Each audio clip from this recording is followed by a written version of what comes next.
Assalamualaikum warahmatullahi wabarakatuh. Baik anak-anak, hari ini kita telah memasuki tema 9 subtema 1 pembelajaran yang ke-6. Lihatlah sekelilingmu. Keteraturan yang diperlihatkan alam sekitar kita memang menakjubkan. Lihatlah matahari yang tidak pernah terlambat terbit dan tenggelam. Keteraturan yang terjadi membantu manusia untuk memperkirakan apa yang akan terjadi dan melakukan perencanaan sesuai keteraturan tersebut. Ayo berdiskusi. Bagaimana denganmu? Bagaimana dengan masyarakat sekitarmu? Apakah keteraturan memberikan manfaat bagi kita? Bagaimana perilaku masyarakat untuk menciptakan keteraturan itu? Perhatikan gambar kegiatan berikut ini dengan seksama, lalu diskusikan pendapatmu dengan teman sekelompokmu tentang peristiwa dalam gambar dengan upaya keteraturan yang diupayakan masyarakat. Nah, ini dia gambarnya, gambar 1. Nah, ini gambar 2. Persatuan dan kesatuan merupakan salah satu hal penting untuk mendapatkan keteraturan di dalam kehidupan bermasyarakat. Masyarakat harus dapat memahami pentingnya persatuan dan kesatuan bangsa untuk menjadi bangsa yang berdaulat. Selain itu, pemahaman tersebut juga akan membantu masyarakat Indonesia dalam menghargai dan mencintai tanah airnya. Tahukah kamu pentingnya persatuan dan kesatuan bangsa Indonesia bagi masyarakat kita? Oke, di sini ada bacaan dengan judul Pentingnya Persatuan dan Kesatuan Bangsa Indonesia. Silakan disimak. Peristiwa sejarah bangsa Indonesia mendorong para pendiri bangsa untuk mempertahankan dan memelihara persatuan dan kesatuan bangsa dengan berbagai cara. Oleh sebab itu, pemahaman terhadap pentingnya persatuan dan kesatuan bangsa sebaiknya dimiliki oleh setiap warga negara Indonesia, karena persatuan dan kesatuan bangsa adalah pusaka yang harus dipelihara. Persatuan dan kesatuan bangsa sangat penting bagi warga negara secara individu, sebagai masyarakat, dan juga sebagai bangsa dan negara. Yang pertama, pentingnya persatuan dan kesatuan bagi diri sendiri.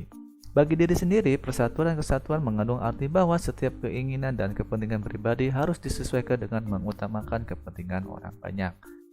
Menghargai semangat persatuan memiliki arti penting bagi diri sendiri, di antaranya yaitu A. Mengembangkan sikap tenggang rasa dan saling menghargai dalam hidup bermasyarakat. B. Memperkuat persatuan di dalam keluarga yang dapat memengaruhi semangat persatuan di masyarakat. Kedua, pentingnya persatuan dan kesatuan bagi masyarakat. Dalam kehidupan masyarakat, semangat persatuan dan kesatuan harus dimiliki seluruh anggota masyarakat karena A. Masyarakat yang bersatu akan lebih mudah menyelesaikan masalah di sekitarnya sehingga tercapai masyarakat yang aman, tentram, dan damai. B. Masyarakat yang bersatu dapat mengatasi konflik dalam masyarakat yang dapat memecah belah. C. Dapat menumbuhkan sikap saling menghormati, bekerja sama, dan gotong royong dalam masyarakat. Ketiga, pentingnya persatuan dan kesatuan bagi bangsa dan negara Indonesia. Persatuan dan kesatuan bangsa Indonesia berarti persatuan bangsa yang mendiami wilayah Indonesia. Bangsa yang bersatu akan lebih cepat dan mudah mencapai tujuan untuk menjadi masyarakat yang adil dan makmur. Tujuan tersebut harus berdasarkan nilai-nilai yang terkandung dalam di dasar negara Indonesia, yaitu Pancasila. Bangsa yang bersatu akan menjadi bangsa yang kuat dan dapat menyelesaikan permasalahannya dengan baik. Bangsa yang bersatu akan selalu melestarikan unsur-unsur sosial budaya seperti sikap kekeluargaan dan jiwa gotong royong. Oke, tugas pertama kamu adalah silakan kamu mengerjakan tabel berikut. Nah, ini ya.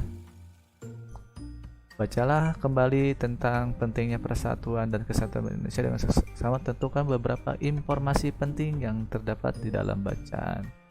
Nah, pentingnya persatuan dan kesatuan untuk diri sendiri, contohnya apa?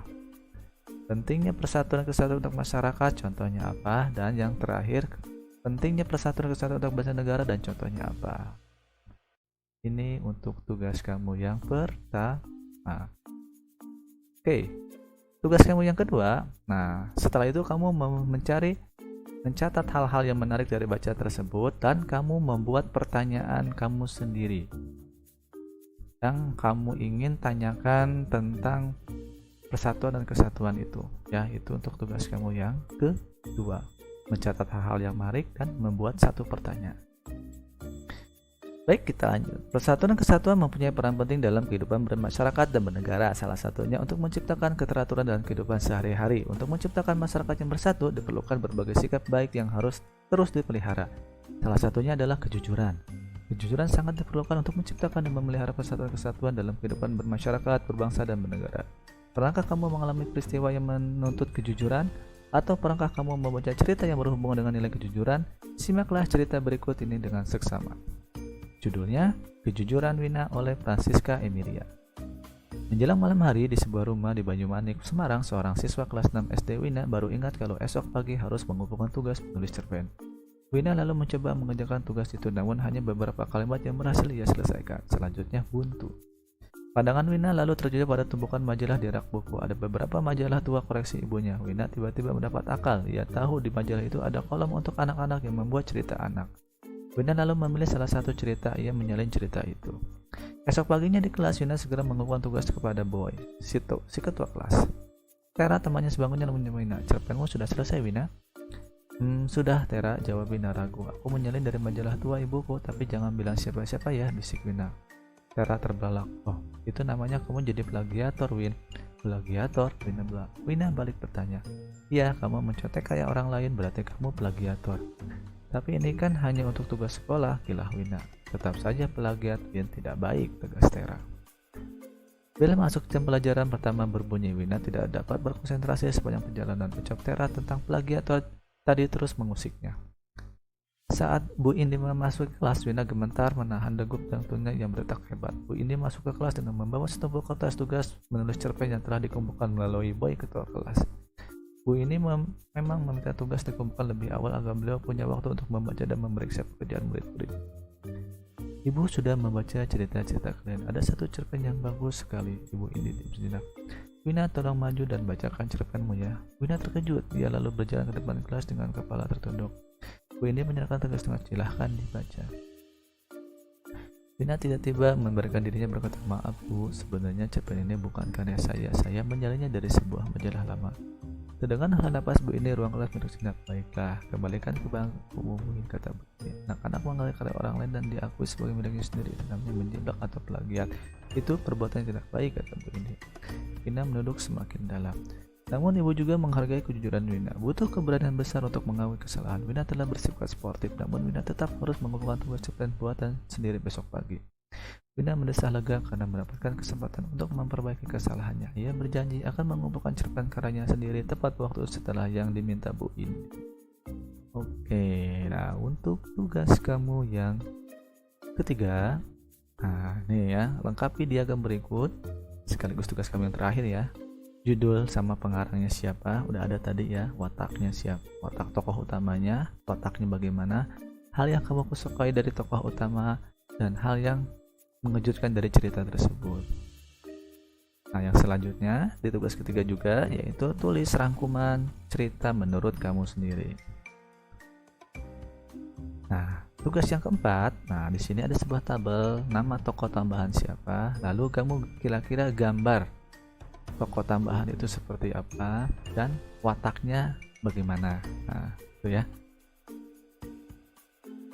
Nih. Nah, ini nama tokoh tambahan yang kedua juga.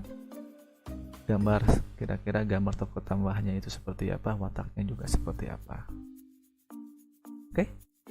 Baik anak-anak, cukup sekian untuk pembelajaran hari ini. Jangan lupa semua tugas dikerjakan sesuai dengan perintahnya. Jangan lupa kasih nama, tanggal, dan judul yang jelas agar mudah dikoreksinya.